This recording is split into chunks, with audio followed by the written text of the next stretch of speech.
Welcome to Jayam cooking channel. இன்றைக்கி Sunday ஸ்பெஷலாக தேங்காய் பால் சாதம் செய்யலாம் அப்படின்னு முடிவு பண்ணி தேங்காய் பால் சாதத்துக்கு இந்தியா கேட் அரிசி பாஸ்மதி அரிசியை 2 டம்ளர் நம்ம ஒரு அரை மணி நேரத்துக்கு முன்னாடி ஊற வச்சிடணும்.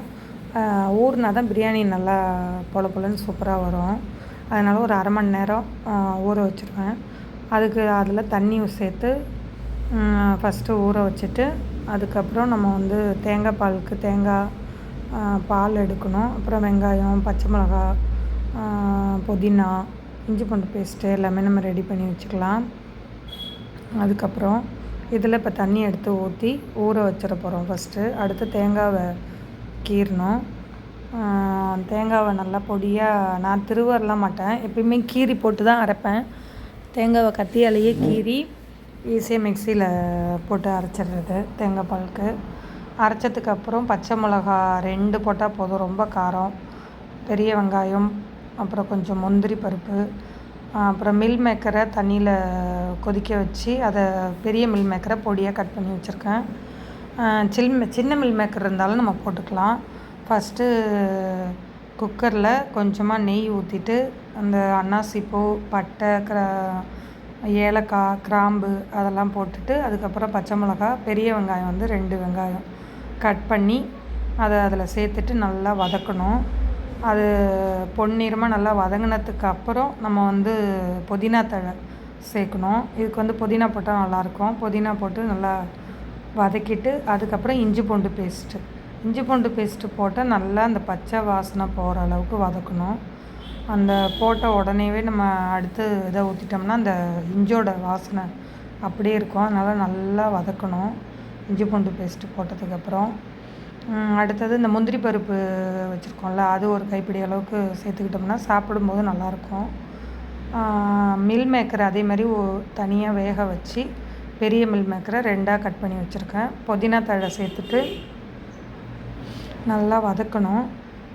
கொஞ்சம் நேரம் கிண்டி விட்டதுக்கப்புறம் இஞ்சி பூண்டு பேஸ்ட்டு 1 ஸ்பூன் சேர்த்துக்கணும். அதுவும் நல்லா வதங்கணும்.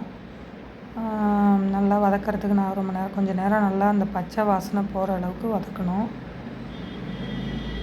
என் பையனுக்கு தேங்காய் பால் சாதம், இந்த பிரியாணி இதெல்லாம் ரொம்ப பிடிக்கும். அதனால் இந்த லீவு நாளில் தான் இதெல்லாம் நான் செய்வேன். ஏன்னா இது சூடாக சாப்பிட்டா தான் நல்லாயிருக்கும். பாக்ஸ் சாப்பாடில் கட்டி கொடுத்தோம்னா நம்ம ஆறி போயிடும். மில் மேக்கரை அதில் சேர்த்துக்கணும். சேர்த்து நல்லா கிளறி விடணும்.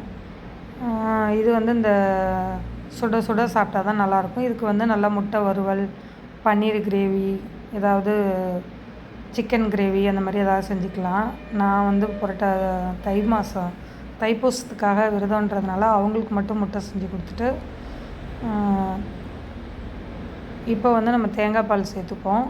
தேங்காய் பால் அரிசி 2 டம்ளருக்கு 3 டம்ளர் தேங்காய் பால் சேர்த்தா போதும். இந்த அரிசிக்கு நம்ம 4 பங்கு ஊற்றக்கூடாது எப்பயுமே பாசுமதிக்கு.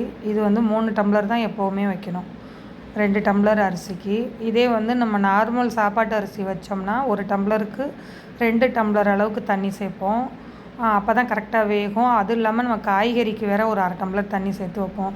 இப்போ வெஜிடபிள் பிரியாணினா கேரட்டு, பீன்ஸு, உருளைக்கிழங்கு, பீட்ரூட்டு எல்லாமே நம்ம போடுவோம். இதில் நம்ம 3 டம்ளர் தேங்காய் பால் கரெக்டாக ஒரு தடவை பால் எடுத்தால் போதும். அரிசியை இதில் நம்ம சேர்க்கணும். குக்கரை விசில் மூடுறதுக்கு முன்னாடி நல்லா கொதி வந்ததுக்கப்புறம் விசிலை போட்டு மூடணும். அப்போ தான் ஈஸியாக ஒரு விசில்லே நல்லா வெந்துடும் டக்குன்னு. நான் இந்த பிரியாணி அரிசியில் இப்படி தான் செய்வேன். அடி பிடிக்காது, என்ன நான் செய்கிறதெல்லாம் கீழே காந்தாது. அதே மாதிரி நல்லா பொல பொலன்னு நல்லா பிரியாணி நல்லா வெஜிடபிள் பிரியாணியும் நல்லா வரும் எனக்கு. இதுவும் நல்லா செய்வேன். நல்லா கொதிக்க ஆரம்பித்ததுக்கப்புறம் குக்கரை போட்டு மூடணும். அடுத்து இப்போ நம்ம அந்த முட்டை வறுவல் மாதிரி பண்ணுறதுக்கு என்ன செய்யணும்னா 4 முட்டையை தனியாக அவிச்சிட்டு அதில் லைட்டாக கத்தியால் வீரல் மாதிரி போட்டோம்னா அந்த காரம் அதில் இறங்குறதுக்கு மசாலா.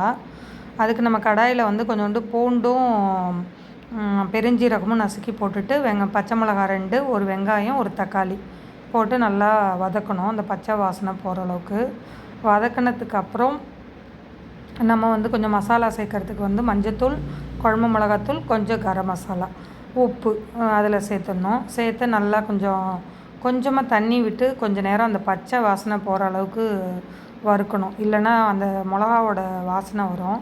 கொஞ்சமாக ஒரு அரை கிளாஸ் தண்ணி சேர்த்துட்டு வதக்கினோம்னா அது நல்லா பச்சை வாசனை போய் நல்லா சுண்டி வரும். அடுத்து கொஞ்சமாக தயிர் பச்சடி ரெடி பண்ணியிருக்கேன்.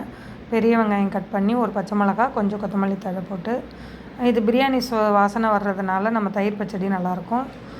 இதில் வந்து ரைஸு நெய் சாதம், தேங்காய் பால் சாதம், இது நெய் சாதம்னு சொல்லுவாங்க. இந்த இதில் வந்து நல்லா பொல பொலன்னு வந்துருச்சு. இது மேலே கொஞ்சமாக நெய் ஊற்றினோம்னா நல்லா வாசனையாக அந்த நெய்யோட இது வந்து நல்லா வாசனையாக இருக்கும். ஆனால் ரொம்ப சாப்பிட முடியாது, நமக்கு வந்து திகட்டும் ஒரு மாதிரி. கொஞ்சமாக சாப்பிட்லாம், நல்லா சூடாக நல்லாயிருக்கும். இன்றைக்கி எங்கள் வீட்டில் இதுதான் ஸ்பெஷல். என் பையனுக்கு பிரியாணி இந்த மாதிரி கிளற ரைஸ் தான் ரொம்ப பிடிக்கும் அவனுக்கு. என் பையனுக்காக தான் இன்றைக்கி லீவில் இன்றைக்கி வெஜிடபிள் இந்த தேங்காய் பால் சாதமாக செஞ்சுட்டேன். அடுத்தது அவனுக்கு தயிர் பச்சடியும் முட்டை வறுவலும் வச்சு இன்றைக்கி நாங்கள் அதுதான் சாப்பிட்டோம். என் பையன் ரொம்ப நல்லாயிருக்குன்னு சொல்லி சாப்பிட்டான். அதுக்கப்புறம் ஓகே, இந்தமாரி சாதம் நீங்கள் எப்படி செய்வீங்கன்ட்டு எனக்கு கமெண்டில் போடுங்க. இதுபோல் சமையல் வீடியோஸ் பார்க்குறதுக்கு ஜெயம் குக்கிங் சேனல் பாருங்கள். ஜெயபாரதி முருகன் சேனலை சப்ஸ்கிரைப் பண்ணுங்கள். தேங்க்யூ. லைக் பண்ணுங்கள், ஷேர் பண்ணுங்கள், சப்ஸ்கிரைப் பண்ணுங்கள். தேங்க்யூ.